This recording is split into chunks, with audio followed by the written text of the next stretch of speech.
This video is sponsored by Squarespace, the all-in-one platform for building a professional Let's check out this website. video. Stick around to hear more. As I get older and games move forward, it becomes harder for me to place myself in the past. For all of the conveniences offered in the current state of the industry, there are also an abundance of inconveniences. Long updates and I just want to say the GameCube is like one of my, if not my favorite system of all time. Just for the simple fact of all the memories it brought and all the fucking fun it had. Amazing. The GameCube is such an awesome console. Nintendo was on point those days. download times, massive game sizes that can barely fit on a console's basic storage, anticipated games releasing in an unfinished state, expensive DLC packs and season passes for things that could have been included in the base game, and companies losing a lot of player respect after getting a taste of success. A lot of these things have become commonplace for the past decade, and they've only become more problematic with time. Which is why starting up Metroid Dread on launch day was such a magical experience. I took the game home, put it in the Switch, and within moments, I was going through the intro sequence. Currently playing that game. If you guys are watching on YouTube, what do you call it? My gameplay of it should be on YouTube, so go check it out. Metroid Dread is an awesome game. We're currently playing it, man. No day one patches, no incessant company logos, no promise of DLC that was being held over, just an excellent, that's true. challenging, immersive, and infinitely replayable Metroid game. A game that was released in such a beautiful state and accounted for extravagant sequence breaks. Something that you could get invested in and remember for a long time. No strings attached. I haven't had an experience The first this boss. pure with a brand new game in a very long time. The game took me back to a time when there were no updates or download times. When a game was done, that was it. You couldn't update it or patch it after the fact. It had to be bug-free on release, otherwise those bugs would become part of a game. Is that 06 Sonic? On top of that, the entire game had to fit on Which Halo is that one? No installation, no copying to the hard drive, you just pop the game in and play. I suppose I just craved the simplicity of an era lost to time. In my eyes, the last era in which these simple conveniences were commonplace was the 6th generation of consoles. This was the era in which my love I remember that game. entertainment was born. Oh, the And it's PS all thanks PlayStation, right? to the Nintendo Gamecube.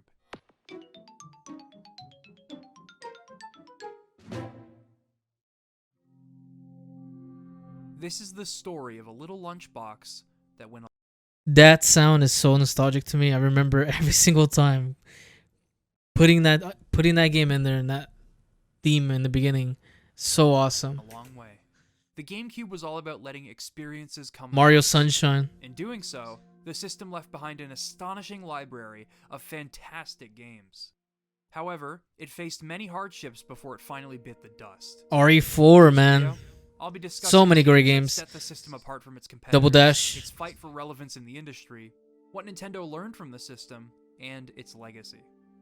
I'm Liam Triforce, and in honor of the console's 20th anniversary, this is a Nintendo Gamecube Retrospective.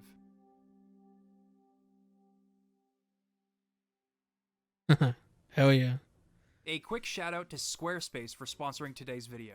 Squarespace. Provides the tools necessary for anyone to create a website. Whether you're creating a personal blog for fun, or setting up a professional space for your business to operate, Squarespace will have you covered. There are plenty of templates to choose Dude, from I didn't to make a get started, website. and you'll have access Speaking to of. easy-to-use tools like a mailing list for clients, delivering paid rewards, and built-in video blocks for displaying your demo reels, just to name a few.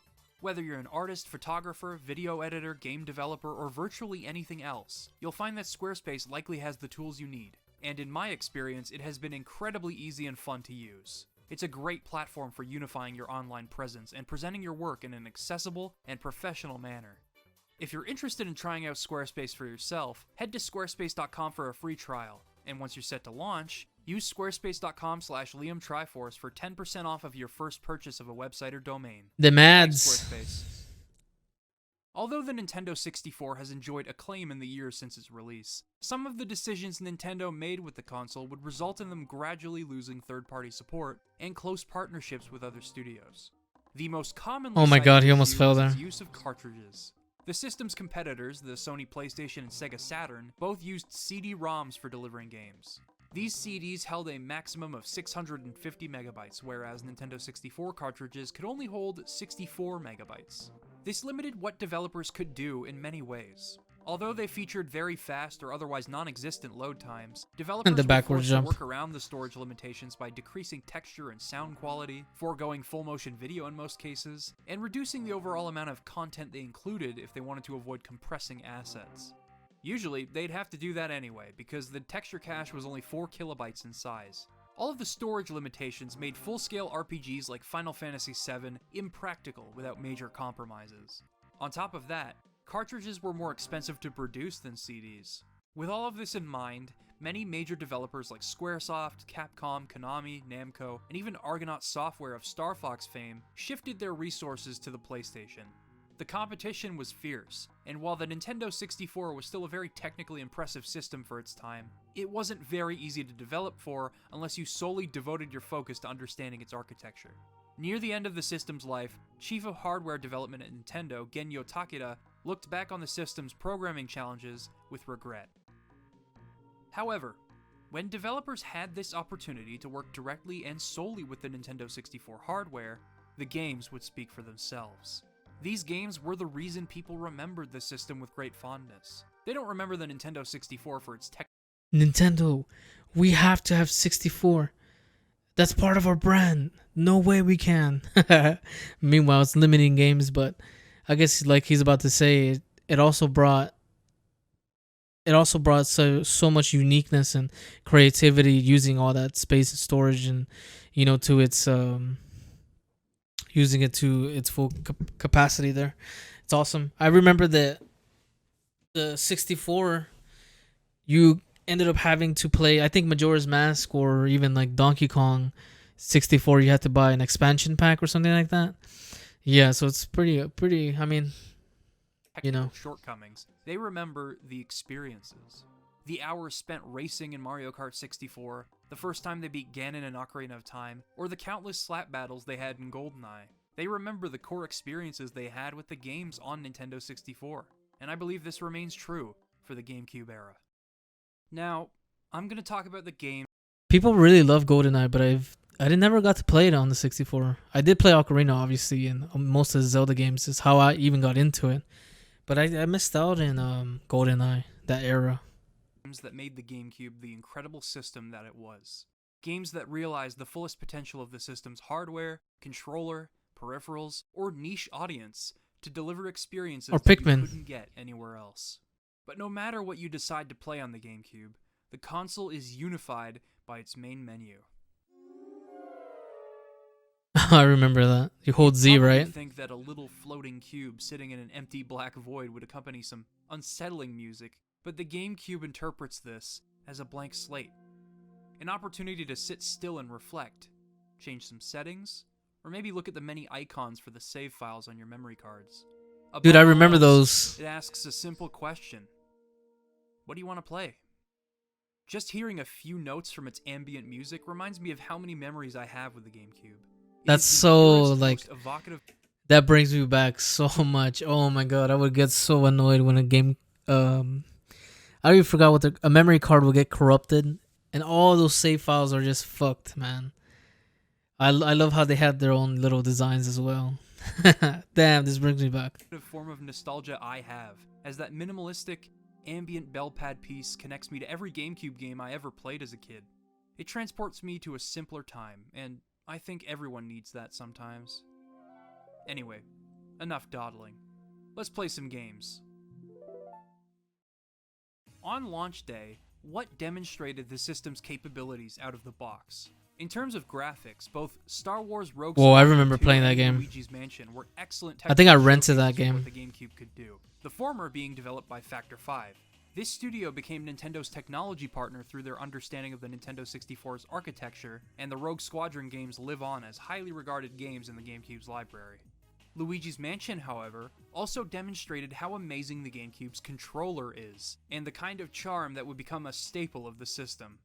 The GameCube controller, I feel, is like one of the best controllers. I mean, look, for example, they're still using it to this day to play games like Super Smash Bros. And bringing them back, and like it's a great fucking. It felt so comfortable in the hand as well. In Luigi's Mansion, you need to snap the control stick in the opposite direction that your ghost is trying to scurry. Thanks to the control stick's octagonal notches, you can feel the Great accuracy design. of digital inputs with the freedom of analog control. You can tilt in the 8 directions flawlessly, while also making minute adjustments that aren't possible on digital D-pads. This works wonders in maximizing your profits in Luigi's Mansion and replaying the game over and over again for a better rank. And for a launch game, replayability is a great thing. Luigi's Mansion also had oodles of personality of its own, unlike any other game I've played, thanks to its ghosts, character writing, and soundtrack. Not even its sequels could accurately replicate its charm. I didn't even play the sequels. So we're already off to a great start, but my favorite exclusive launch title was a little game called Super Monkey Ball. Oh, this was so This game fun. combined feats of performance, tech, and controller utilization into a unique and This game was so simple, yet so fun. The amount of enjoyment out of this game is... Wow, I remember just sitting there and playing this game all night. extraordinarily fun take on Marble Madness. Running at 60 frames per second, optimized for high speeds, and sporting simplistic but appealing textures and reflections, the game was great at showcasing the GameCube's capabilities. It may have just been a port of an arcade game, but it feels right at home. It was an to me. arcade game? And not just because of what I've mentioned, it's also very much thanks to the controller. As you're tilting the stage and not the monkey, accuracy is key to clearing levels as you make sharp adjustments to your monkey's trajectory. This accuracy can enable you to pull off some tricky skips and incredible feats of human ingenuity. See, Super Monkey Ball isn't just about finding solutions to the puzzle mazes. It is designed for replayability thanks to its relentlessly challenging and abstract level Oh yeah, design most that you definitely. can find exploits in and faster ways to cross the goal. On top of the main game, you also have the party games, which some people spent all of their time on. Both of these modes could be played with up to 4 I don't players, remember this making one. for hours of fun either alone or with a group. The game even received a sequel a year later, which fully realized the potential of these abstract level designs. Oh, that's So sick. many shapes and tests of accuracy in moments that barely resemble what the game was inspired by. Super Monkey Ball was a wholly unique experience, and you could spend countless hours on it for many different reasons. Super Monkey Ball's replayability stemmed from its difficulty and the sheer depth in its level design and controls. Trying to get better times and challenges. I think they brought this game back to the extra levels by two, not I dying think. or using a I'm not container. sure. Pair that with an immensely enjoyable collection of party games, and you have a pair of games that you could play for, well, 20 years. And for a game like that to launch with the console, yeah, that's a good sign. When it comes to third-party support, the most notable launch title to me was Tony an Hawk. uncompromised port of Tony Hawk's Pro Skater 3. I didn't even having know Rogue Wolverine Squadron, was in it. Luigi's Mansion, Monkey Ball, and Tony Hawk is an absolute blessing because pretty much all of them have benefits to being replayed. I think one of the most Tony Hawk games I played was Underground and Underground 2. Like, those were awesome. I remember playing this game too, but I didn't know Wolverine was in it. Endlessly. Sometimes, less is more. Even if you weren't keen on buying the system, Of course. at launch, it wouldn't take long before an earth-shattering game Still play to this day, About Melee. a month after launch, Nintendo released Super Smash Bros. Melee, a game that would transcend the system and become one of the most popular competitive fighting games of all time, by complete accident. Director Masahiro Sakurai never intended for the game to have a competitive scene, and worried about the gap widening between casual and competitive players. What? It is impossible to disregard the amount of tech that players have discovered in the years since. Sometimes I wonder, like, what does Nintendo think, you know? That's so crazy. Players have transformed the game into one of the most invigorating and intense fighting games to watch, period. There Oh, that are was sick. 134 entries in the techniques category on the Smash Wiki for Melee alone. The game has a considerable amount of hidden depth that the developers never even considered, but the end result is a beautiful competitive scene. Setting up combos Is it playing and online? terms has never been as fluid and satisfying. The controller also lent itself well to the gameplay of Melee, and there's a good reason it remains a popular choice of controller to this very day. in Exactly. subsequent Smash games. But even if you don't care about the competitive side of Melee, you'll find a lot to enjoy in it. There's far more content to delve into than Smash 64 ever had, and unlocking characters always comes as a welcome surprise. Surviving 100 Oh, I remember for that the first challenge. time only to discover Falco, or leaving the GameCube on overnight by accident and coming back to end up fighting Mewtwo, yeah, those are experiences that you don't forget. I always loved how the unlockable stages and characters are strewn across the I wonder how that worked. Like, why is it that if you left it on, Mewtwo would come appear? Or like, I never understood that. different modes. It encouraged players to seek out all of the content the game had to offer, and I had a great time doing it. Melee is still one of the sharpest Smash games mechanically, and while not everyone will have an urge to revisit it today, it will always hold a special place in my heart. Still haven't unlocked Sonic though. I have a feeling that kid was lying to me in 2nd grade. Okay, buddy. There was one thing I didn't like about Melee though. Its absolutely monumental impact and legacy almost entirely overshadowed another Nintendo game that released on the same day. Pikmin. This was a real-time strategy game that anyone could enjoy. Pikmin was awesome. Speaking as someone that doesn't really enjoy real-time strategy games. You had 30 days to repair your ship and get home, which meant carefully allocating your time towards growing your Pikmin army. This game was so fun and like calming. Like, it was just kind of a game you sat down for a couple hours or an hour and, you know, you just got kind of lost in it and, you know, have this like sense of calmness over you. It was pretty good. Performing tasks, finding ship parts, and much more. It is delicately designed to ease you into such a daunting task, and while it tends to induce anxiety in new players, it is one hell of a game. If the time limit isn't your thing, then perhaps you'd like to try out its sequel from 2004.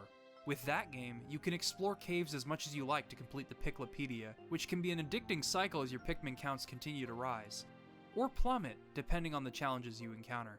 They both handle tension differently, and they offer different things to different people, but I think they still stand tall in their own right.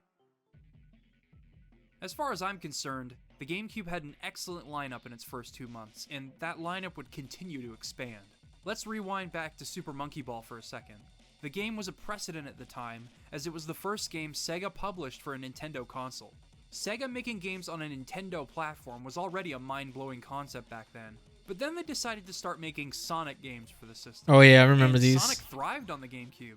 This all began with Sonic Adventure 2 Battle, which featured more detailed textures and geometry than the Dreamcast original, and fleshed out its Chow Garden with quality-of-life features and an in-depth replacement for taking your Chow with you on the Dreamcast VMU. The Tiny Chow Garden. By linking the game with a Game Boy Advance, you could copy your Chow's data and take it with you on the go, or transfer them to the Chow Garden in Sonic Advance. I remember they ended up having one for Shadow. I forgot what that was called. Since the Chow raising in Adventure 2 was already a step up from the original, with Chow evolutions and separate gardens for each type of Chow, I honestly spent more time replaying my favorite levels and raising Chow than I did on any other aspect of the game. I even had a friend of mine bring over his memory card when I was a kid, and I was able to check out his Chow Garden, trade with him, and even battle. Yeah, I really miss everything about this.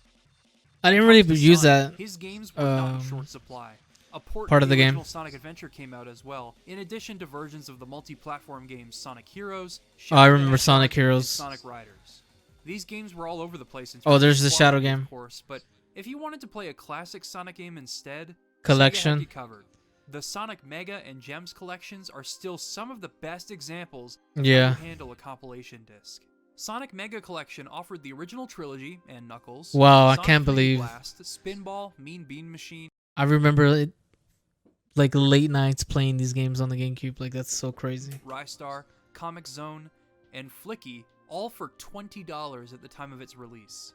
Not only was it affordable, it offered great emulation and a ton of bonus content alongside the games you were likely to buy the collection for. Gems Collection featured rarer games in the series, notably Sonic CD, I didn't get Sonic Gems, R, and Sonic the Fighters, the latter of which was an Fighters, arcade game, along with other goodies like Game Gear games, the Vector Man games, and save states. Where these compilations really succeed, though, is in their presentation. Sonic Mega Collection goes for a decidedly retro design. The logo screens have you flying through hyperspace as if you're traveling back in time, and the music is reflective. I only had that one. I only had Mega Collection.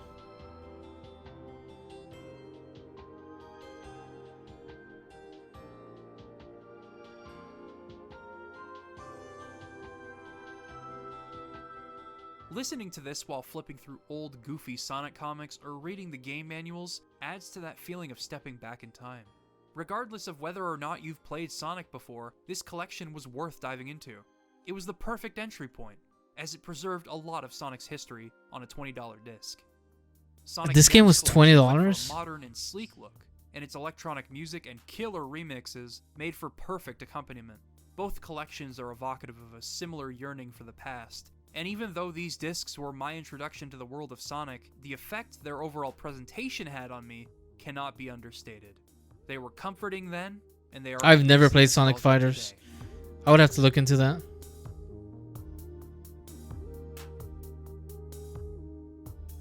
It's always nice to see developers go the extra mile and create experiences out of simple compilations like Metal this, Sonic. and these collections are the gold standard for that.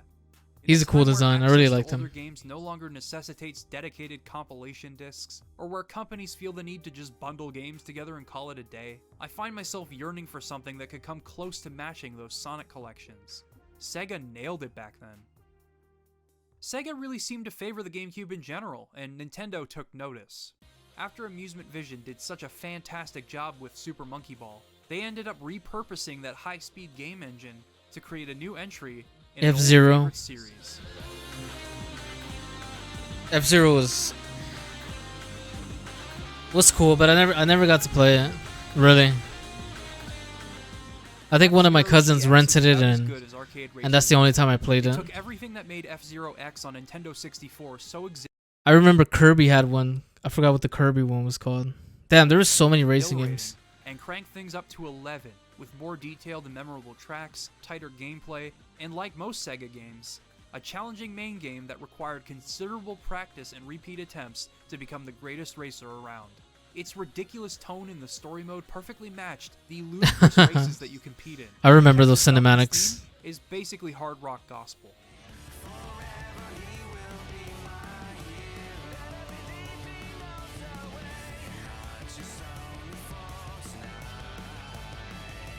God, the CG was so... reserve my extended thoughts Jesus Christ. for now because it might be the subject of a full-blown retrospective in the future. F-Zero GX was an unforgettable experience, and the levels of high-skill, speed-induced dopamine it created have yet to be matched. It's a crying shame that this was the last F-Zero game released on a home console, but it's also pretty hard to believe that anything could top Damn, is that true? Artist Takaya Imamura, who created Captain Falcon, said in 2003 that it was hard to see if they could take the series any further than GX.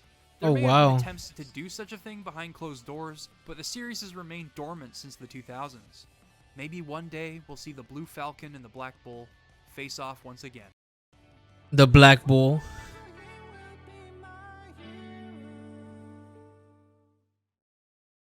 Alongside F-Zero GX, Nintendo and Sega created an arcade counterpart, aptly named F-Zero AX. This game ran on a board I never heard of that. Triforce, the name coming from the trio of developers that worked on it: Nintendo, Sega, and Namco. The Triforce, what a convenient name. It also accepted GameCube memory cards, which you could use to import exclusive content to GX. This board would also be used to create Mario Kart Arcade GP, which let you play as Pac-Man. It was awesome seeing these arcade I think I saw this one a long time ago. F-Zero AX in particular also bridges nicely into a philosophy that Nintendo still holds dear: finding new ways for players to experience games. The GameCube was arguably Nintendo's last traditional game. I didn't know there was a arcade machine. The Wii focused on motion controls, the DS had its dual screens and touch-based gameplay, the Wii U had asymmetrical multiplayer, and the Switch is an amalgamation of these ideas rolled into one device that you can play anywhere. But for as long as they've been around, Nintendo has always been keen on experimenting with new ways to experience games.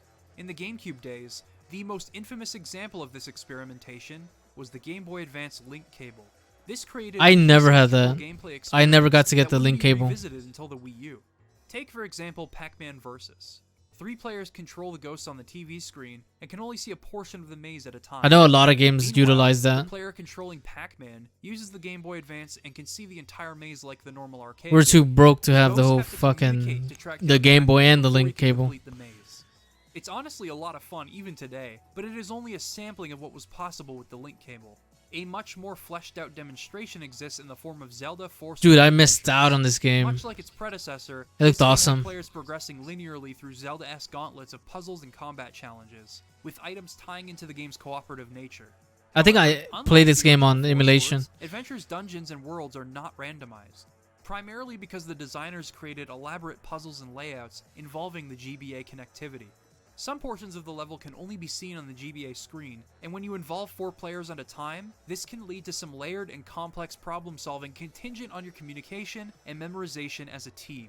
It is an absolutely wonderful multiplayer experience, and it is a testament to Nintendo's philosophy on finding new ways to experience this medium, and quite possibly the catalyst for the endless experimentation we see today. For further experimentation, Jungle Beats. look no further than Dude, this Donkey game was Kong Jungle awesome. It came with the Beat. This whole... is a platformer that you play by clapping and banging your grubby little hands on a pair of bongos. That was awesome. You know I remember how this. Rayman Legends has a level in which you clear hazards by playing to the beat of Black Betty by Ram Jam? That's the closest thing I can compare the entirety of Jungle Beat. Dude, this thing came with bongos. Jungle Beat is definitely worth your time. That was sick. So much fun recording this game during the summer that I actually went back to it a second time just for this video. This game is genuinely astonishing.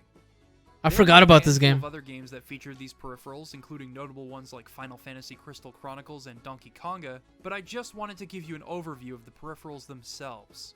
The truth is, there were plenty of peripherals for the GameCube, as is the case with any games console, but these two were unique innovations in designing games, and they remain The difficult fucking experiences to bongos. emulate nowadays. Now, let's step back for a second. F-Zero That was GX cool. managed to be the definitive F-Zero game. What other series received definitive games on the GameCube? Well, when talking definitive, I could never forget Paper Mario: The Thousand-Year Door.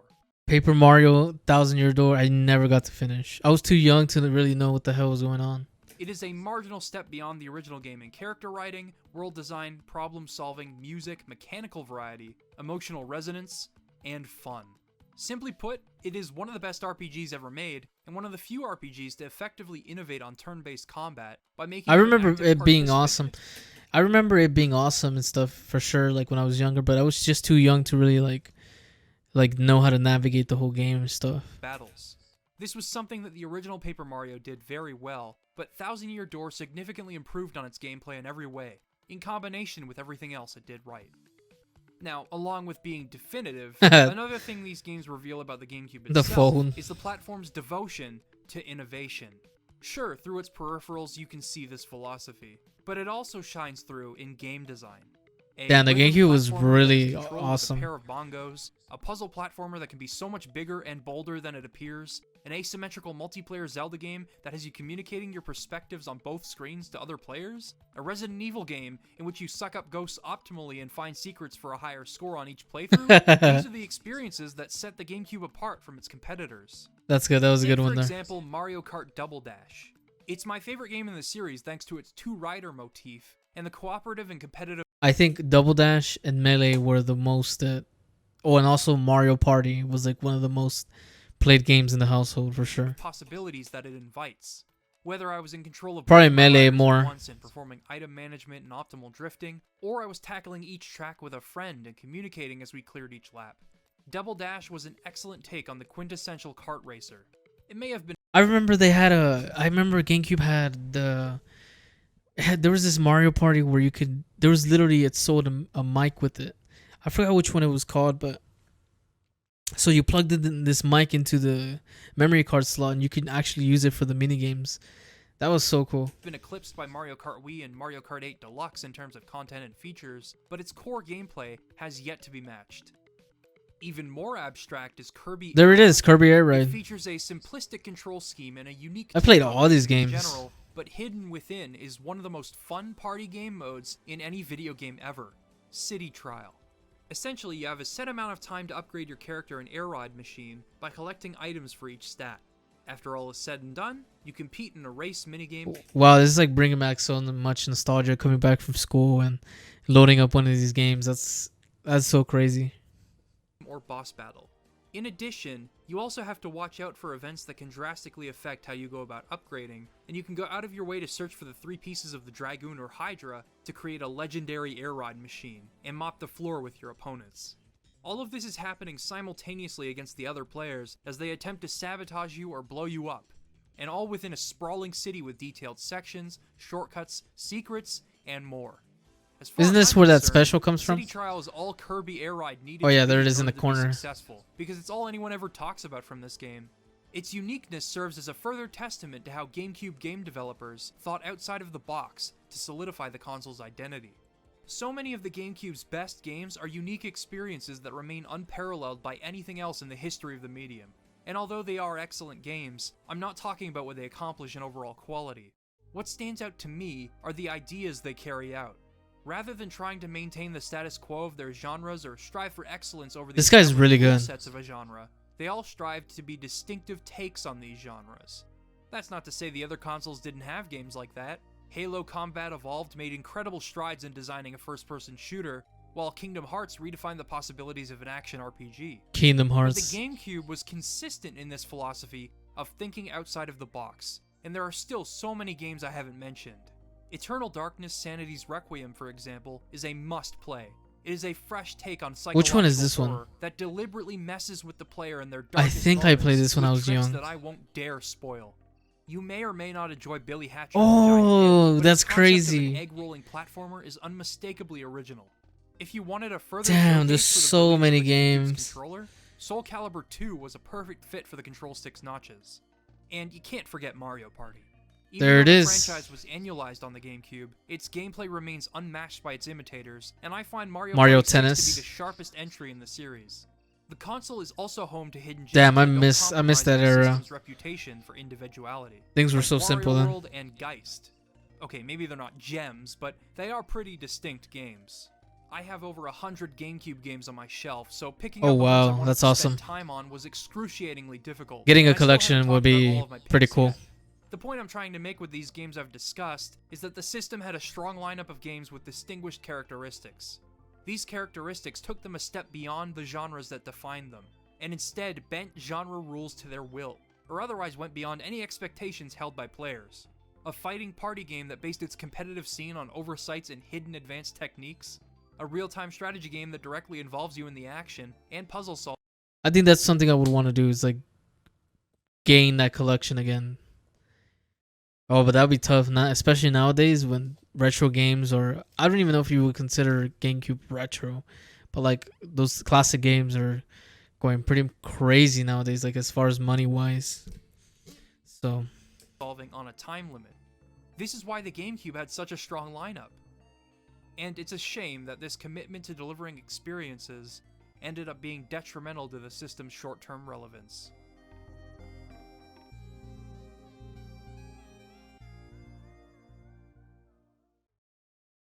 While the GameCube was a pretty powerful system and it was much easier for developers to take advantage The of Wind than Waker. the N64, it had its hiccups. The decision to use mini DVDs over full-size DVDs forced developers to release games on multiple discs. They'd have to compress data and video Oh, that's files or right. remove content entirely, much like the N64.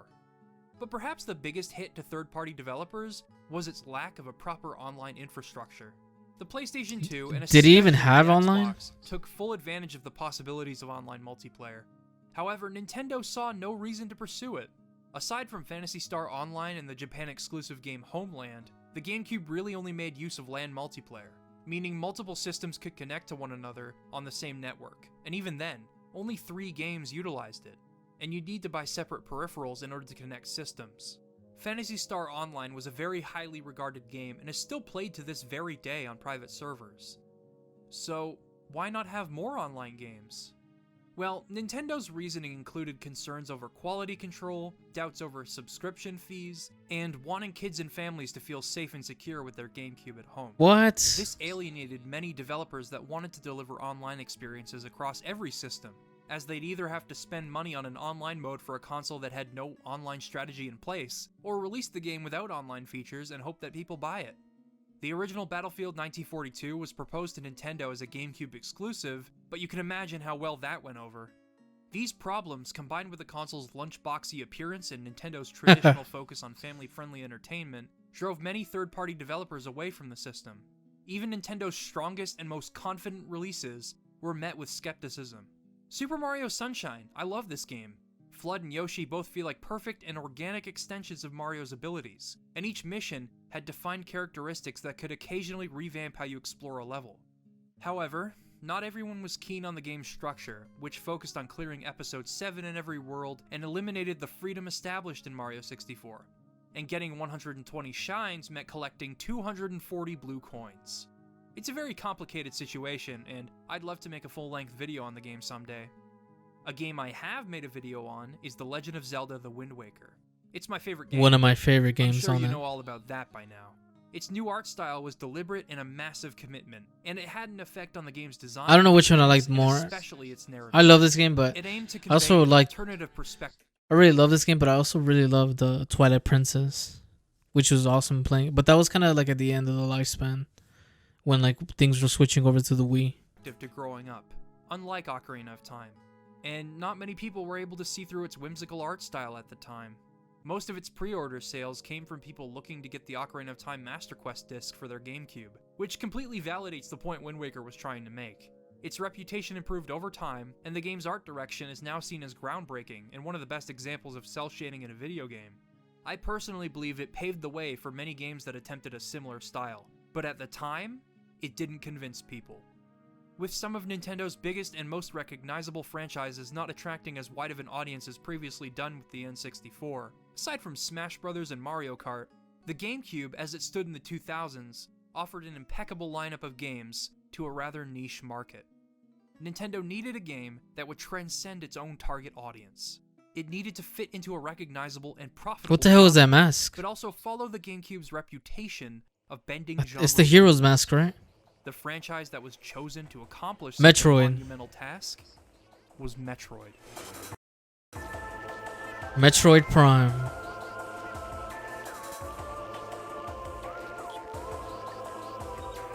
Metroid Prime was met with skepticism when it was revealed that it was going to be a first-person shooter, but the core This of game was Metroid awesome. was very much intact when it first released. So good. Sweeping awards in 2002 and becoming a legendary game in Nintendo's repertoire.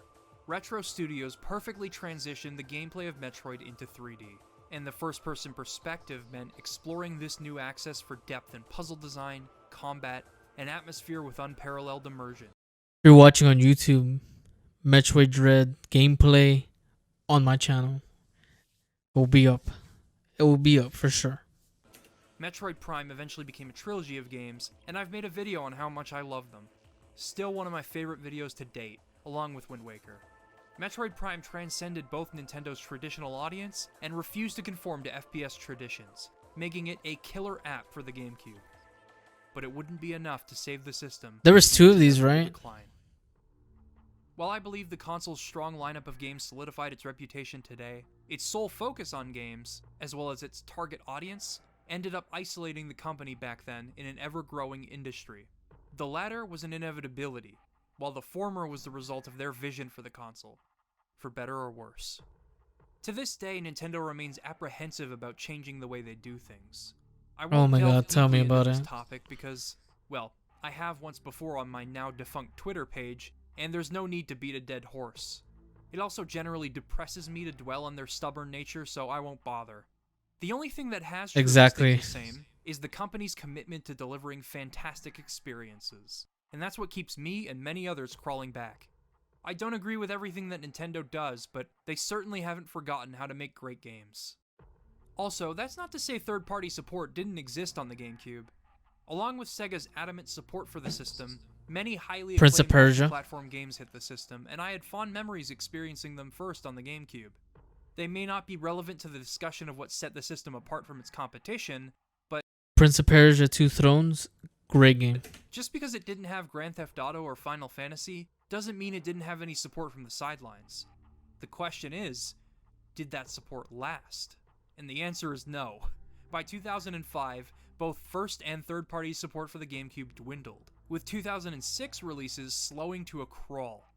During this time, the most I forgot what this was would called. be a swath of licensed games for kids, or an oddball first-party game like Geist or Mario Superstar Baseball. Great games did release during the twilight of the system's life, but they were few and far between, and occasionally very odd or niche, which was welcome in the grand scheme of Twilight, things, but that's a good one. wasn't great for creating broad appeal at the time. Another huge hit to the system's library was the loss of developer Rare, and it was entirely Nintendo's fault that they had to say goodbye to them. Rare contributed to the Nintendo 64's library in a major way, creating innovative first-person shooters, 3D platformers, and even a kart racer that unquestionably This game looks inspired Crash good. Team What? Racing. Their impact on the industry should not be overlooked. While they were It's like a making remake or these games, something? Nintendo never thought to acquire the company, instead settling for the 49% stake they owned.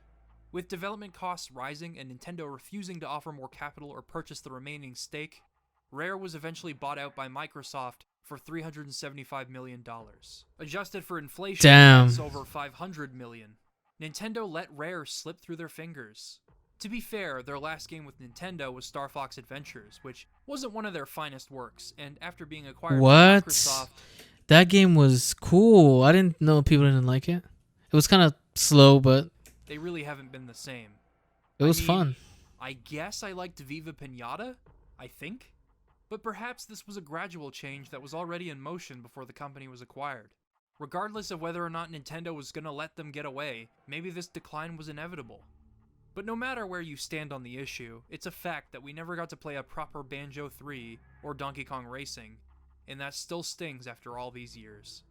The Rare I once knew belonged with Nintendo, but it's clear that they weren't going to be the same company forever, so maybe their departure was for the best. With all of this at hand, things goes back to saying Nintendo being Nintendo. Obsolescence, and Nintendo had one last trick up their sleeve in an effort to reclaim support. They collaborated with a developer that was once one of their closest partners. Introducing the Capcom 5. This was a lineup of GameCube games that were touted as exclusives, and they all aimed to fit Which one is right this into one? the system's focus on originality and quality. The first of these was PN03, which certainly was unique. I never played this one. Chord with everyone due to its controls and repetition. The second game was much better. Oh, I did. I know this one for sure. Side-scrolling beat-em-up called Beautiful This game Joe, was awesome. A game that oozes style and charm to this day in all aspects. This This where is- things started to go Beautiful Joe is one definitely a unique game. south, however.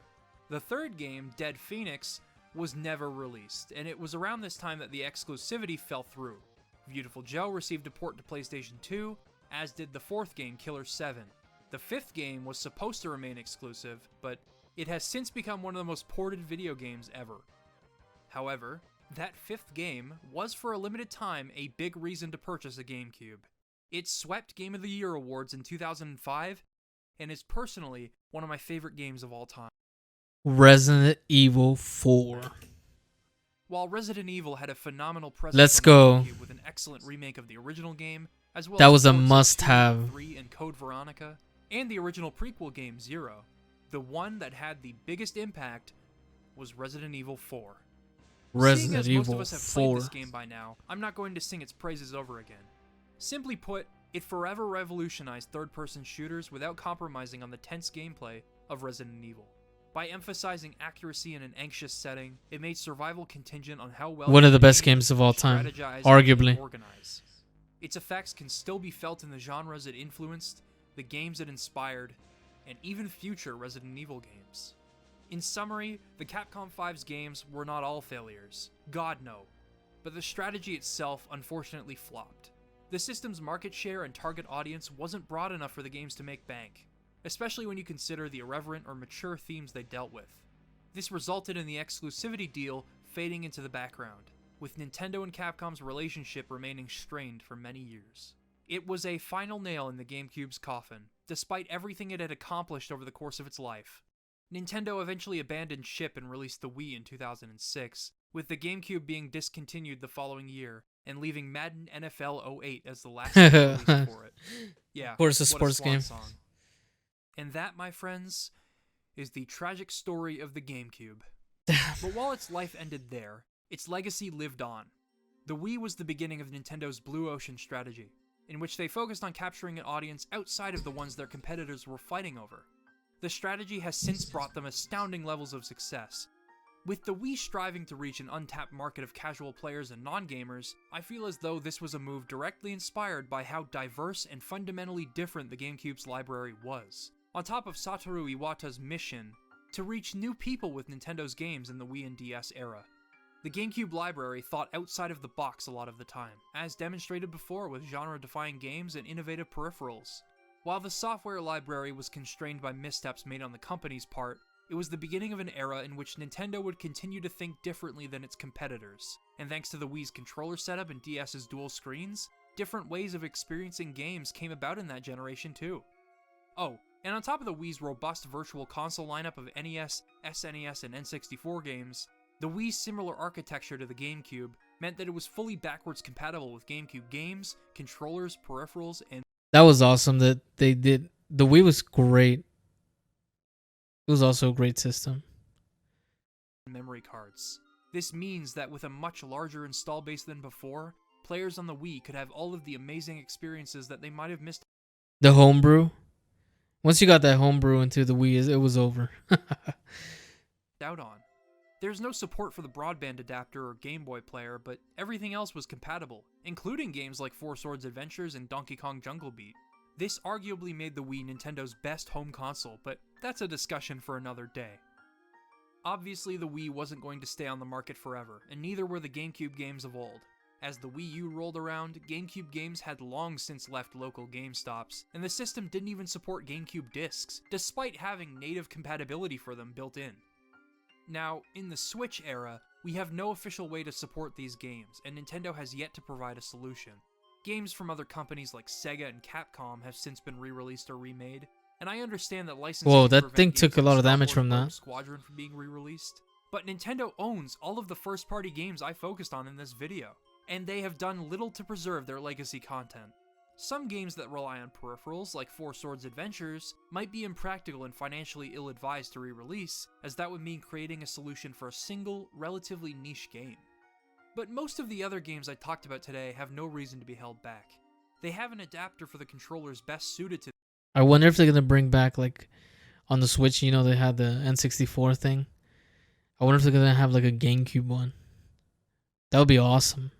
I would expect them to. These games, and compromises can be made otherwise, like they did with Super Mario Sunshine. Oh, by the way, Super Mario Sunshine is available on the Switch, but the compilation it is playable on has since been delisted, as they felt it was best as a temporary celebration of Mario's anniversary. But I don't buy it. I say it was a sales tactic and they capitalized on nostalgia and fear of missing out over preserving their games. With Super Mario Sunshine's inclusion on the Switch, it's clear that they have an emulator in place to support these games, and a company willing to work I'm with sure they will. The Nintendo European Research and Development Division, or NERD for short, is currently hard at work on maintaining the NES and SNES emulators in place on Nintendo Switch Online, and presumably the N64 emulator too.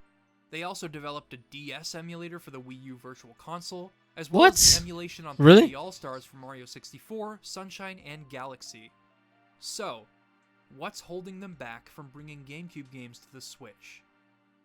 I don't know. They're sitting on money, and I wish I had the answer as to why. People want to buy and support these games, because but they Nintendo have being no viable Nintendo. way to do so directly. Other systems are also in a problematic position thanks to Nintendo's Switch Online service. It took a year and a half for NES games to finally come to the Switch, 1 more year for Super Nintendo games, and 2 more years for Nintendo 64. Along the way, Nintendo would drip feed us games that wouldn't always be exciting, and games like Earthbound and Super Mario RPG remain unaccounted for. I really think Nintendo just wants us to keep moving on. Not necessarily, but like, I don't know. Like trying to get into like Nintendo's head is very difficult, and kind of seeing how they view their market and how they think that they can maximize profits, right? Because at the end of the day, it's a company. So I'm not sure, but then at the same, on the same coin of that, they are releasing like N64 games, SNES games, Super Nintendo NES games, Super Nintendo games. So it'll be interesting to see like what down the road, or like what are they thinking? They're very like weird. Like for example, Nintendo being Nintendo, right? Flashback to the Wii. Super Mario 64 was available at launch, with new games being added every Wednesday. Or heck, how about Xbox?